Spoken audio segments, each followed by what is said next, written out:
The ground shook beneath Taman as another explosion rocked the dying world of Drakmor Prime.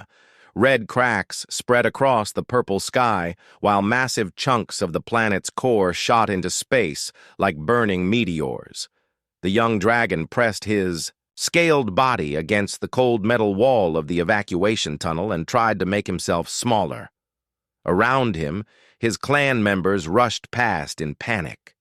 Their enormous forms filled the wide corridors as they carried precious eggs and ancient artifacts toward the escape ships. Elder dragons with wings spanning 50 meters pushed through the crowds while their plasma breath lit up the darkness. But none of them looked at Taman. He was too small, too weak, too different. Taman watched as his cousin Deho loaded a crystal containing 10,000 years of clan history into a transport pod. Deho's scales gleamed like polished gold, and his eyes burned with the inner fire that all proper dragons possessed. When their eyes met for a brief moment, Deho looked away quickly and continued his work. The evacuation sirens grew louder. Through the tunnel walls, Taman could hear the deep rumble of the great ships powering up their engines. Soon they would open the hyperspace portals and carry his people to safety among the distant stars. But would there be room for him? Elder Wujin appeared at the end of the corridor. His ancient form towered above everyone else, and his voice boomed over the chaos. The clan leader's red eyes swept over the fleeing dragons as he counted heads and checked evacuation lists on his wrist device. When those burning eyes found Taman, they stopped. The elder dragon approached slowly, and his heavy footsteps echoed in the tunnel. Other dragons moved aside to give him room, while Taman felt his heart beating faster. "Young one," Elder Wujin said in a voice like distant thunder, "show me your fire." This was the test Taman had feared. He opened his mouth and tried to summon the plasma flames that every dragon could produce. Instead, soft blue light poured from his throat like glowing water. The light was beautiful but harmless. It could not melt metal or defend against enemies. It was useless. Elder Wujin's expression hardened. "Defective," he declared loud enough for nearby dragons to hear. "The ships are full and fuel is limited. We cannot waste resources on those who cannot contribute to our survival." The words hit Taman harder than any physical blow. Around him, other dragons nodded in agreement or looked away in embarrassment. His own clan members, the dragons he had grown up with, were abandoning him without a second thought. "But Elder," Taman said, his voice barely a whisper, "I can learn. I can help in other ways. I know the old languages and the star charts and the decision is final," Elder Wujin cut him off. "You will take one of the small emergency pods and find your own path. Perhaps exile will teach you strength that nature denied you." The elder dragon turned away and began shouting orders to speed up the evacuation. Taman stood frozen in the tunnel as his people rushed past him like a river flowing around a stone. Nobody stopped to say goodbye. Nobody offered to help. In their eyes, he had already ceased to exist.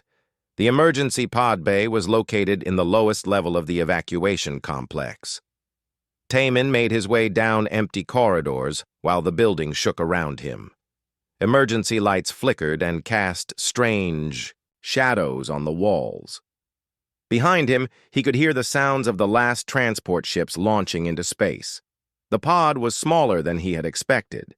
It was designed for short-range travel and held only enough supplies for a few days. The navigation system showed nearby star systems, but most were marked as hostile or uninhabitable. Taman chose a course toward a small cluster of worlds on the edge of known space and hoped he would find something before his food ran out. As he sealed himself inside the pod, Taman heard the final warning sirens. The great clan ships were preparing to open their hyperspace portals. Soon, Drakmor Prime would be completely abandoned, and he would be alone in the universe.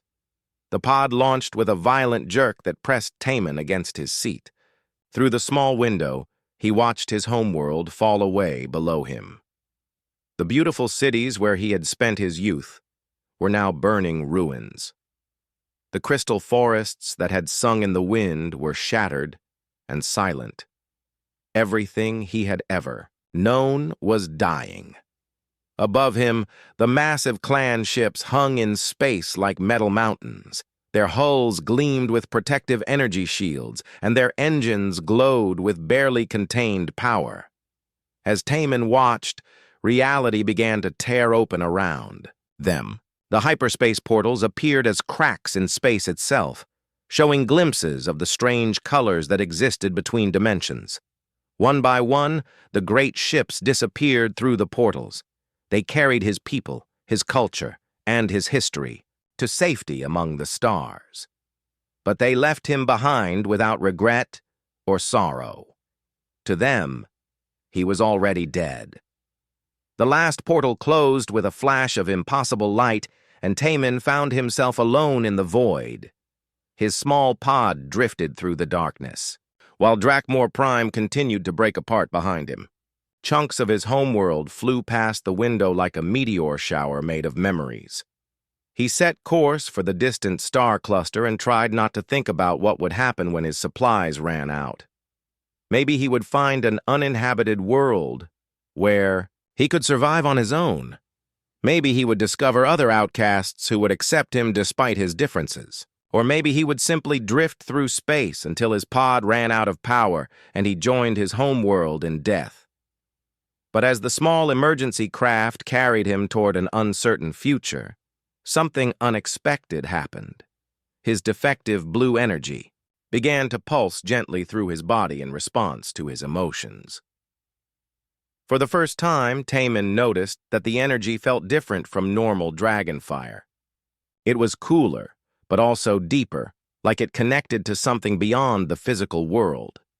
He did not understand what it meant, but perhaps in some distant star system, he would find someone who could help him discover the truth about his strange gift. 3 days later, Taman's pod crashed through the atmosphere of a small green world called Haven's Edge. Warning alarms screamed in his ears as the damaged craft spun out of control. Trees and mountains rushed toward him through the cracked viewing window before everything went dark. When he woke up, a strange creature was standing over him. It had only 2 legs and no scales. Its skin was pale and soft-looking. Most surprising of all, it was making gentle sounds instead of roaring threats. Taman had never seen anything like it before. The creature stepped back when Taman opened his eyes. It held some kind of tool in its hands but did not seem ready to attack. Instead, it spoke in a language Taman did not recognize. The sounds were musical and complex, unlike the deep, growling speech of dragons. Taman tried to sit up, but pain shot through his body. His left wing was twisted at a bad angle, and blue energy leaked from several cuts on his scales. The crash had damaged more than just his pod.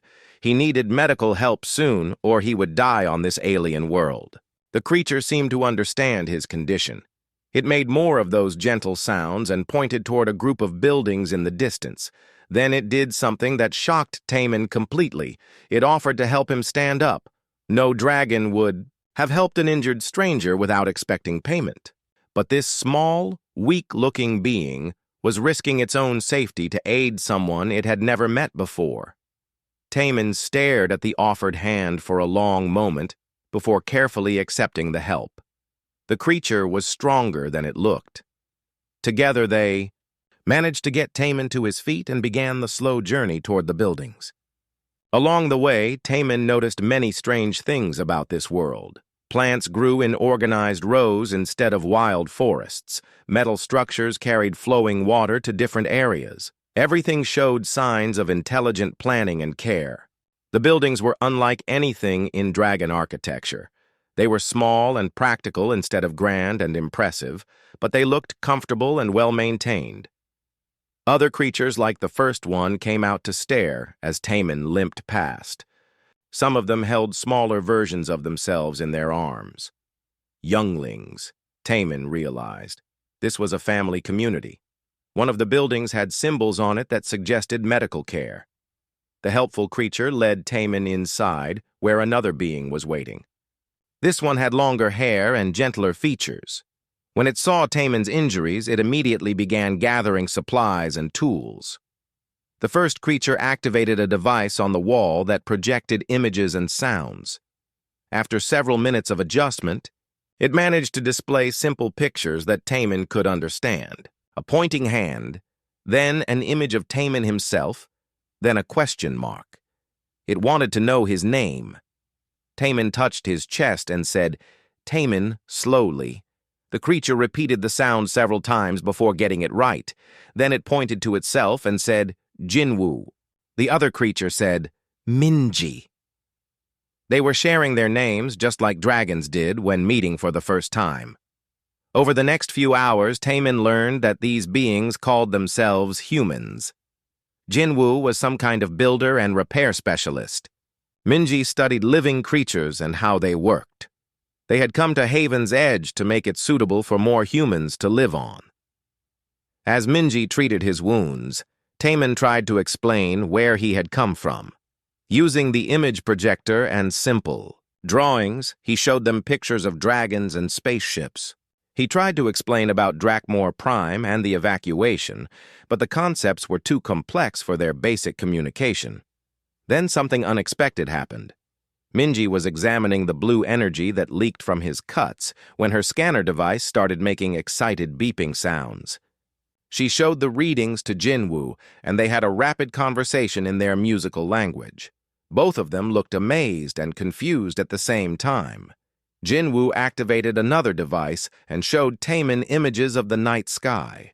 Star maps appeared with different colored dots marking various systems. Most of the dots were green or yellow, but some were marked in angry red. Those red areas were spreading outward like an infection across the galaxy. Minji pointed to the red zones and made sounds that clearly meant danger and death. Then she pointed to Taman's blue energy and shook her head firmly. She ran the scanner over him again and showed him the results. Whatever was in those red zones, his energy was completely different from it. Through more pictures and gestures, they began to share a terrifying story. The red zones marked places where something called the Void Swarm had attacked. These were machines that ate everything alive they could find. Entire worlds had gone silent after the swarm passed through them. The infection was spreading toward human space and no one knew how to stop it. But Taman's blue energy did not react to swarm technology at all. According to their scanners, his power was invisible to the machines that were destroying the galaxy. What his clan had seen as a weakness might actually be the key to survival. That night, Jinwoo and Minji gave Taman a place to rest while his injuries healed. Their home was small but comfortable. They shared their food with him, even though dragon dietary needs were very different from human ones. Most importantly, they treated him like a person instead of a monster or a tool. As Taman lay on the soft bedding they had provided, he thought about the strange turn his life had taken. His own people had abandoned him as useless, but these alien humans had welcomed him as a friend and seen potential where others saw only failure. Outside the window, the stars shone down on Haven's Edge. Somewhere among them, the Void Swarm continued its deadly advance toward this peaceful world. But for the first time since leaving Drakmor Prime, Taman felt hope stirring in his chest. Maybe being different was not a curse after all. Maybe it was exactly what the galaxy needed. 2 weeks had passed since Taman's arrival on Haven's Edge. His injuries had healed well under Minji's careful treatment, and he had learned enough human language to hold simple conversations. The blue energy that flowed through his body had grown stronger as his health improved, creating beautiful patterns that danced beneath his scales. Jinwoo had shown amazing cleverness in building devices that could work with dragon technology. He had connected Taman's neural interface to human computers, allowing them to share complex ideas through images and data. For the first time in his life, Taman felt truly understood by someone. The human colony on Haven's Edge was small, but busy. About 200 people lived in the settlement, working to transform the wild planet into a new home. Taman had met many of them, including Jinwoo's family. His daughter Sora was 16 years old and incredibly smart for someone so young. His son Hyunwoo was 14 and curious about everything. Both children treated Taemin like an interesting uncle rather than a dangerous alien. Everything changed on a quiet morning when the sky began to turn gray. Sora was the first to notice something wrong. She had been studying the local plant life with her mother when dark shapes appeared at the edge of the atmosphere. At first they looked like storm clouds, but clouds did not move in such organized patterns or reflect light like metal. The colony's warning systems activated as sensors detected the approaching objects. Jinwoo rushed to the communications center, while Minji gathered her research equipment. Taemin felt a cold fear growing in his chest as he recognized the descriptions from their earlier conversations. The Void Swarm had found Haven's Edge. The first scout ships descended from orbit like falling stars. They were sleek and black with no visible windows or markings. As they landed around the colony's perimeter, mechanical sounds echoed across the landscape. Hatches opened, and creatures poured out that looked like a nightmare combination of machine and insect. Each swarm unit was about the size of a human, but moved with the quick precision of a robot. Their bodies were covered in armor that shifted color to match their surroundings. Multiple arms ended in tools that could cut through metal or analyze biological matter. Most terrifying of all, their sensors glowed with the same hungry red light that marked dead zones on the star maps.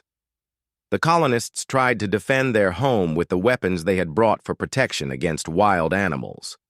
Plasma rifles and explosive charges hit the swarm units directly, but caused no lasting damage.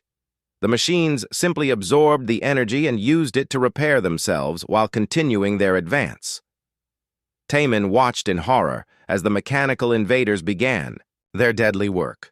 They moved through the outer farms with terrible efficiency, dissolving every living thing they encountered. Plants, animals, even the bacteria in the soil disappeared into their processing units. They were literally eating the world alive. Jinwoo grabbed his family and ran toward the emergency shelters while calling for all colonists to retreat to the central buildings. But the swarm moved faster than running humans. Several people were caught in the open as the machines spread out to surround the settlement. That was when Taemin discovered something amazing about his blue energy. A swarm unit had cornered old Farmer Do-hyun near the grain storage building. The machine raised its cutting tool to harvest another victim when Taemin arrived. Without thinking, the young dragon opened his mouth and released a stream of blue light directly at the attacker. The effect was immediate and shocking. Instead of passing harmlessly through the machine like normal energy, Taemin's blue power caused massive system failures. Sparks flew from the swarm unit's sensors while its armor flickered between different colors. The machine staggered backward, making sounds like breaking glass before collapsing completely. Taemin stared at the dead machine in amazement. His useless dragon fire had actually destroyed a void swarm unit. The power that had gotten him exiled from his clan was the first effective weapon anyone had found against the galaxy's greatest threat. Word of Taemin's success spread quickly through the colony's communication system. Jinwoo immediately began working on a plan to use this discovery to save everyone. If they could amplify Taemin's natural abilities, they might be able to fight back against the entire scouting force. Working with desperate speed, Jinwoo and his engineering team built a device that could focus and strengthen Taemin's blue energy. Sora helped with the mathematical calculations, while Hyunwoo ran supplies between the workshops. Even in the face of deadly danger, the humans showed their incredible ability to adapt and innovate. The amplification device looked like a metallic collar that fit around Taemin's neck. It connected to his neural interface and boosted his energy output by several 100%. When he tested it on another swarm unit, the results were even more impressive. His enhanced blue fire could destroy machines from much greater distances, but even with this new weapon, they faced terrible odds. The scouting force included dozens of swarm units, and more ships were arriving from orbit. Worse, Minji's analysis of captured machine parts revealed the true horror of their situation. This was not the main attack force. The scout units were preparing the way for something much larger. According to their data transmissions, a full swarm fleet containing millions of machines was only 3 weeks away. When it arrived, it would strip Haven's Edge completely clean of all biological matter.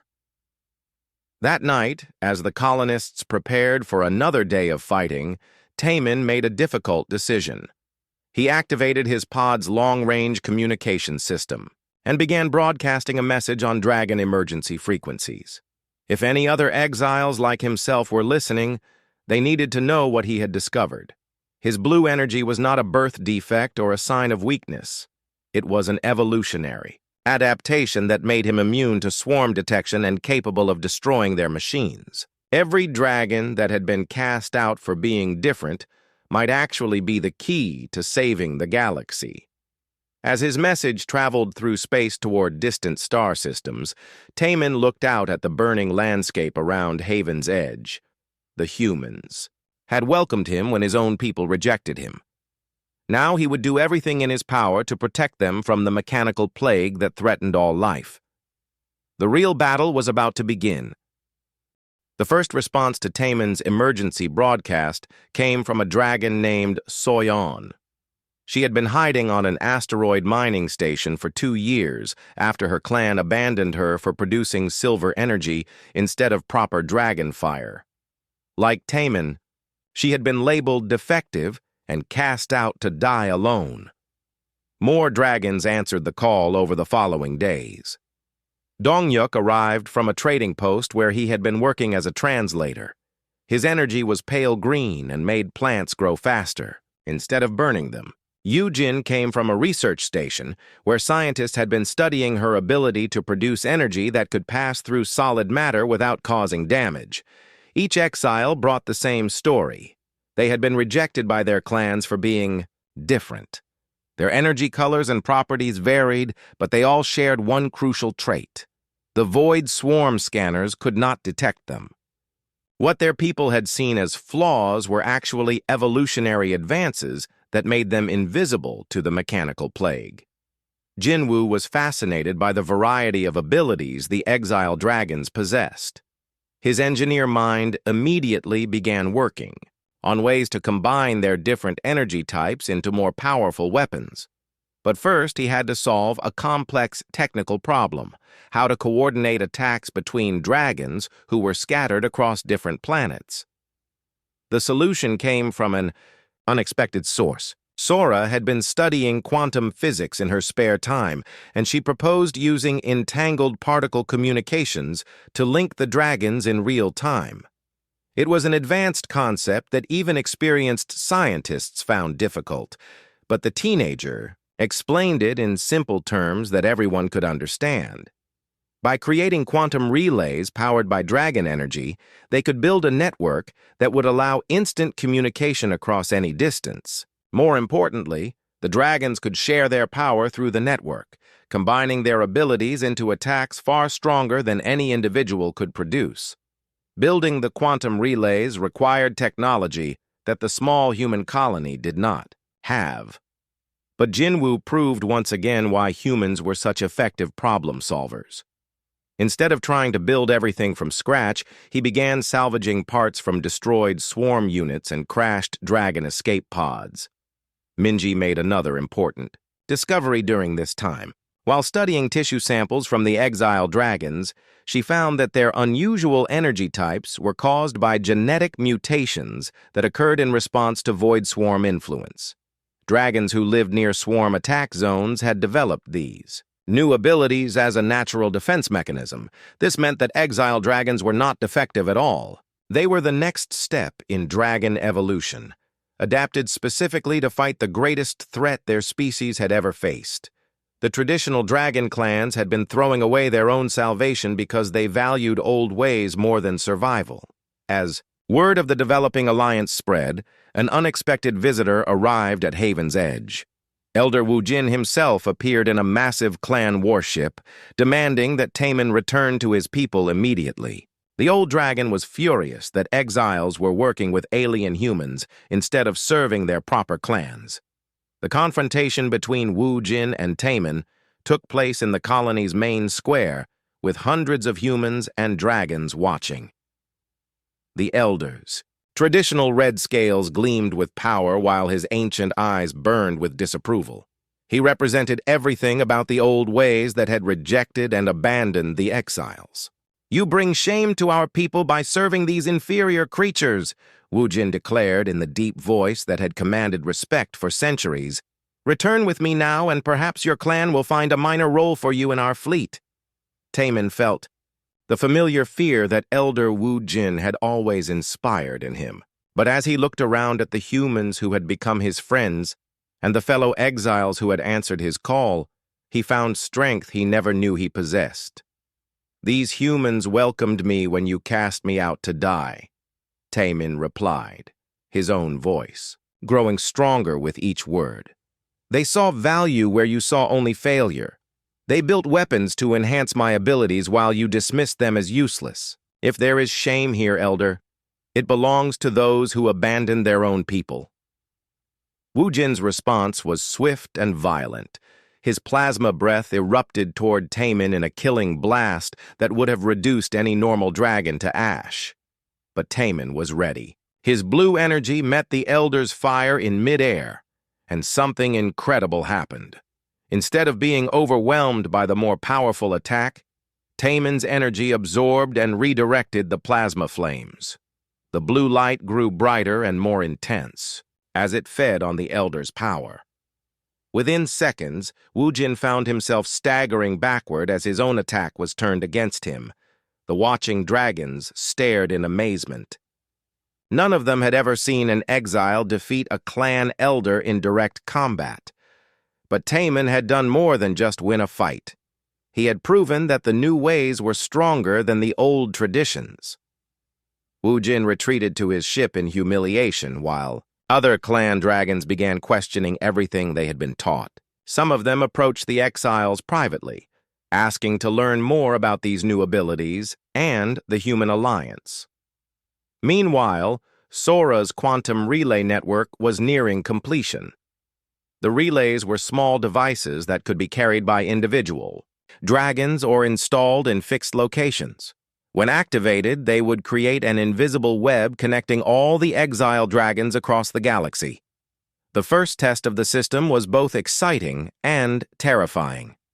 When Taemin activated his relay, he could suddenly sense every other exile dragon in the network. He felt Soyeon's silver energy mixing with Dongyuk's green power and Yujin's phase-shifting abilities. For a moment, it was like being part of a single vast organism with incredible strength. But the test also revealed how desperate their situation had become. Long-range scanners showed the main Void Swarm fleet approaching Haven's Edge faster than expected. They had less than 1 week to prepare for an attack by millions of machines that had already consumed dozens of worlds. Traditional dragon plasma weapons and human kinetic energy guns would be useless against such overwhelming numbers. Their only hope was the untested quantum relay network and the cooperation between two very different species who had learned to trust each other. As both humans and dragons worked frantically to complete their preparations, Taemin realized that everything had changed. He was no longer the abandoned exile who had crashed on this world seeking only survival. He had become the leader of a new kind of dragon clan, one that valued innovation over tradition and friendship over hierarchy. The greatest test of their alliance was about to begin. The main Void Swarm fleet arrived like a dark storm covering the entire sky. Thousands of ships blotted out the sun as they descended toward Haven's Edge. Each vessel was the size of a mountain and carried millions of harvesting machines designed to strip worlds bare of all biological matter. Elder Wu Jin had returned with a full clan battle group, hoping to claim victory against the swarm using traditional dragon tactics. His massive warships hung in orbit above the human colony, their hulls gleaming with ancient symbols of power. Plasma cannons charged with deadly energy, while dragon warriors prepared for glorious combat. But tradition was about to meet reality. In the most brutal way possible, the swarm attacked without warning or ceremony. Beams of pure destruction lanced out from their ships, striking the dragon warships with overwhelming force. Wu Jin's shields held for perhaps 10 seconds before collapsing completely. His flagship, pride of the clan for over 1,000 years, began breaking apart under the relentless assault. On the planet's surface, Taman watched through the quantum relay network as clan dragons died by the hundreds. Their plasma breath, so deadly against living enemies, barely scratched the adaptive armor of swarm machines. Worse, the mechanical invaders learned from each attack and quickly developed countermeasures that made dragon weapons completely useless. Now, Jinwu said quietly from the command center, "Show them what real cooperation can do." Taman activated his relay device and felt the network come alive around him. Soyan's silver energy flowed into him from 3 star systems away. Donghyuk's green power added its strength from a distant mining colony. Yujin's phase-shifting ability joined the mix from her hiding place in an abandoned research station. All across the galaxy, exiled dragons who had been cast out and forgotten suddenly became part of something greater than any individual. Their combined energy flowed through the quantum relays and focused into Taman like water rushing through a dam. The first coordinated strike lit up the sky like a new star being born. Multicolored energy erupted from Taman's position and swept across the swarm formations with devastating effect. Machines that had been immune to every other weapon simply ceased to exist as the exotic energies passed through them. But the real surprise came when human technology joined the attack. Jinwu's amplification systems had been connected to the quantum relay network, allowing human engineering to boost dragon power beyond anything either species could achieve alone. The combined assault carved through swarm ships like they were made of paper. More exiled dragons arrived throughout the battle, adding their unique abilities to the growing network. Each new connection made the entire system stronger, while human coordinators helped focus their attacks on the most important targets. It was cooperation on a scale that had never been seen before. Elder Wu Jin managed to escape his dying flagship in a small shuttle. As he fled toward the planet's surface, he sent out a desperate communication to all surviving dragons. His proud voice, which had commanded respect for centuries, was now broken with disbelief. "Impossible," he transmitted. "How can exiles and aliens defeat what we could not touch?" Taman heard the message through his relay connection and felt something he had never expected: pity for the elder who had cast him out. Wujin represented an entire way of thinking that was dying along with his warships. The old dragon had lived for thousands of years, believing that tradition and hierarchy were the sources of strength, only to discover that adaptation and cooperation were far more powerful. The battle raged for hours as more swarm reinforcements arrived from deep space. For every ship the Alliance destroyed, 2 more took its place. The mechanical plague had consumed hundreds of worlds, and their resources seemed endless. But the humans had prepared for this possibility. Sora had identified a weakness in swarm command structure during her analysis of captured data. The machines relied on a central coordination system that could be overloaded if enough conflicting signals were sent simultaneously. "We need to hit them all at once," she explained over the communication network. "Every exile dragon, every relay station, every human amplifier working together for exactly 30 seconds. It will either shut down their entire fleet or burn out our equipment trying." It was an incredible risk. If the plan failed, they would exhaust their power reserves and leave themselves defenseless against the remaining swarm forces. But if they succeeded, they might disable millions of machines with a single coordinated attack. Taman made the decision without hesitation. Through the quantum relays, he reached out to every exiled dragon in the galaxy and asked them to trust him with their lives. The response was immediate and overwhelming. Dragons, who had spent years hiding from their own people, stepped forward willingly to save strangers they had never met. The final attack began with Wu Jin's shuttle crash landing near the human colony. The broken elder crawled from the wreckage, just as energy began building in the sky above him. Every exiled dragon in the network was channeling their power toward Haven's Edge, while human technology focused it into a weapon of unimaginable strength. Wu Jin stared upward in wonder as colors he had never seen before painted themselves across the heavens. This was not the simple plasma fire of traditional dragons, but something entirely new.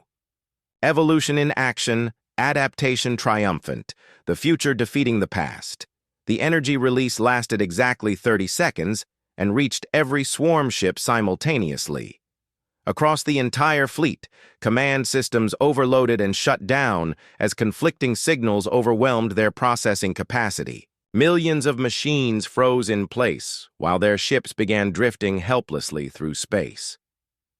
In the sudden silence that followed, Wu Jin struggled to his feet and approached Taemin. The young dragon stood at the center of the human colony, surrounded by friends who had welcomed him when his own people would not. His blue scales still glowed with residual energy, while quantum relay devices hummed softly around him. "You have saved us all," Wu Jin said quietly. "I was wrong to abandon you. Wrong to dismiss these humans as inferior. Wrong about everything that truly matters." The old elder reached into his robes and withdrew something that made Taemin gasp in surprise. It was the clan leadership crystal, a sacred artifact that had been passed down for thousands of years. By tradition, whoever held it became the rightful leader of all dragons. "Take this," Wu Jin said as he pressed the crystal into Taemin's claws. "Lead our people better than I did. Show them the future instead of clinging to the past." As the crystal began to glow in response to Taemin's energy, dragons across the galaxy felt the change through their genetic memory. The exile who had been cast out for being different had become their new leader. The defective young dragon now commanded the respect of every surviving member of his species. But the greatest victory was not military or political. It was the proof that cooperation between different peoples could achieve what neither could accomplish alone. Humans and dragons, exiles and traditionalists, had found strength in their differences rather than weakness. The Void Swarm fleet drifted powerless through space while their machines gradually shut down. The mechanical plague that had consumed dozens of worlds was finally defeated. And at the center of it all stood a small human colony where friendship had proven stronger than prejudice and innovation had triumphed over tradition. 6 months after the great victory over the Void Swarm, Haven's Edge had transformed into something unprecedented in galactic history. The small human colony now hosted the first joint settlement where dragons and humans lived and worked together as equals. New buildings rose from the landscape that combined human practicality with dragon artistic beauty. Taemin stood on the balcony of the council hall, watching as construction crews installed the latest quantum relay network across the planet. Human engineers worked alongside dragon technicians, sharing knowledge that neither species could have developed alone. The sight still amazed him, even after all these months. As the new clan leader, Taemin had spent weeks traveling to dragon, homeworlds and human colonies throughout the galaxy. His message was simple but revolutionary. The old ways of thinking about superiority and inferiority were not just wrong, they were dangerous. Only by working together could they build a future strong enough to survive whatever threats might emerge from the unknown regions of space. The response had been overwhelming. Dragons who had never questioned their traditional hierarchies began seeking out other species to learn from. Humans who had seen dragons only in myths and legends welcomed them as partners in exploration and discovery.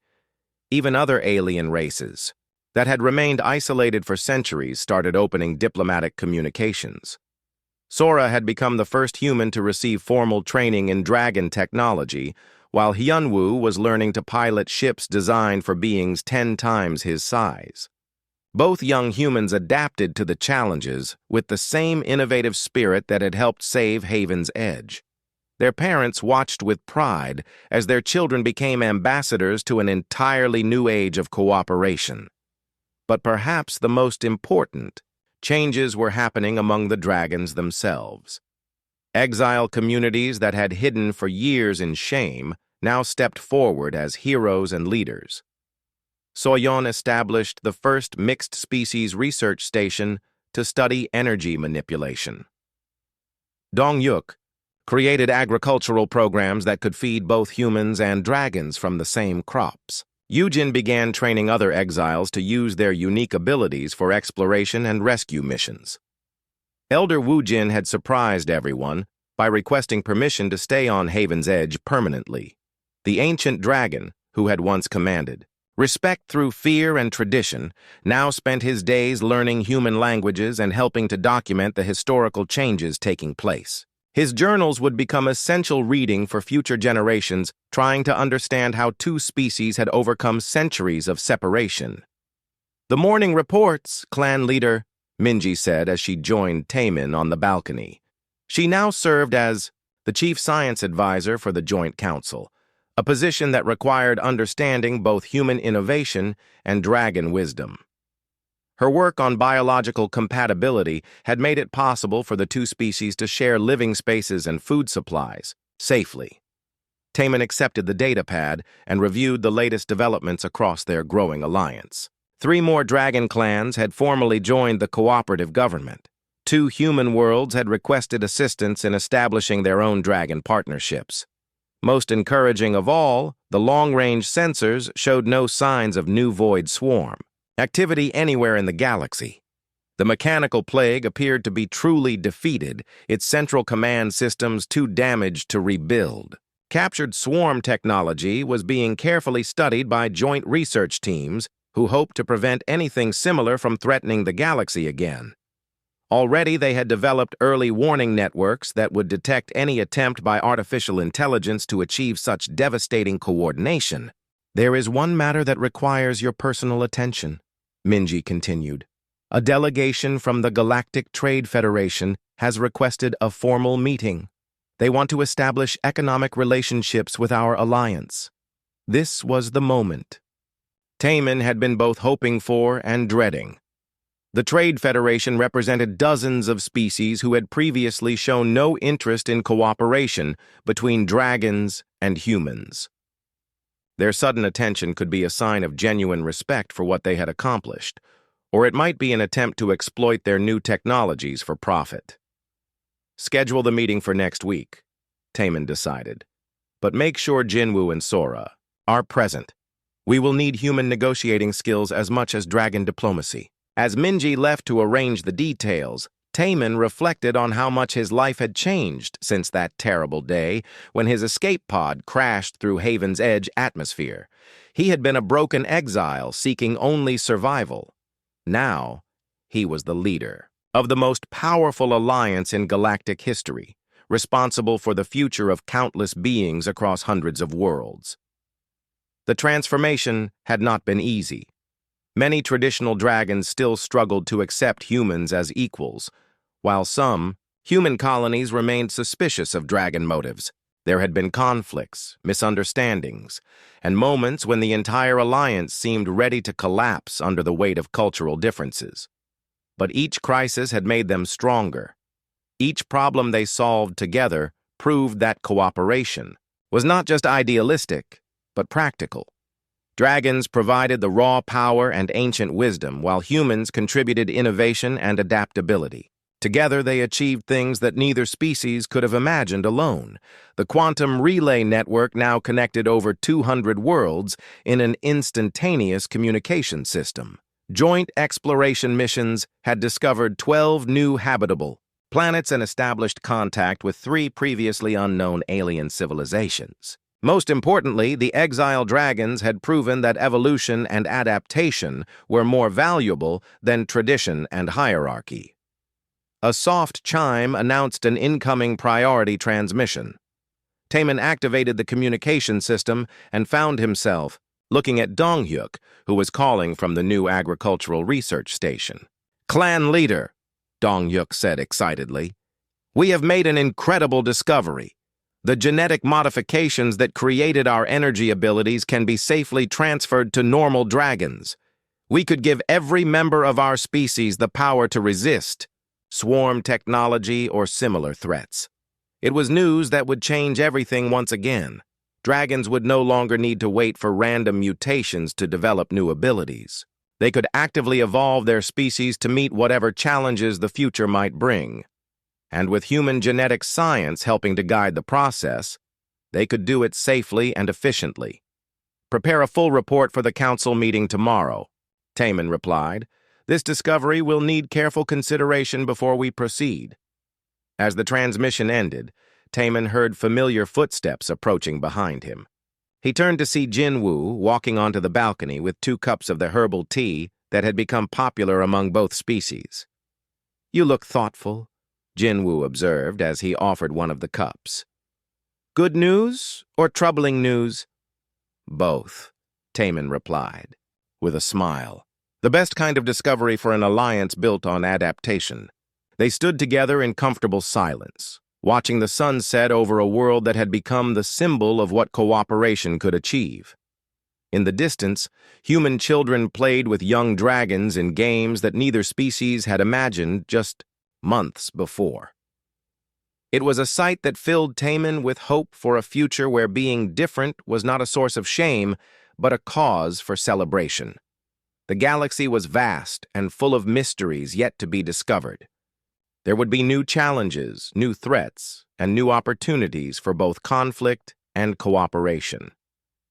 But as Taemin sipped his tea and watched the first stars appear in the darkening sky, he felt confident that whatever came next, they would face it together. The age of isolation was over. The time of alliance had begun. And it had all started with one young dragon who learned that sometimes the greatest strength comes not from conforming to expectations, but from embracing what makes you unique. Haven's Edge shone like a beacon. In the darkness, calling out to every exile, every outcast, and every dreamer across the galaxy. You belong here, you have value, and together we can build something wonderful.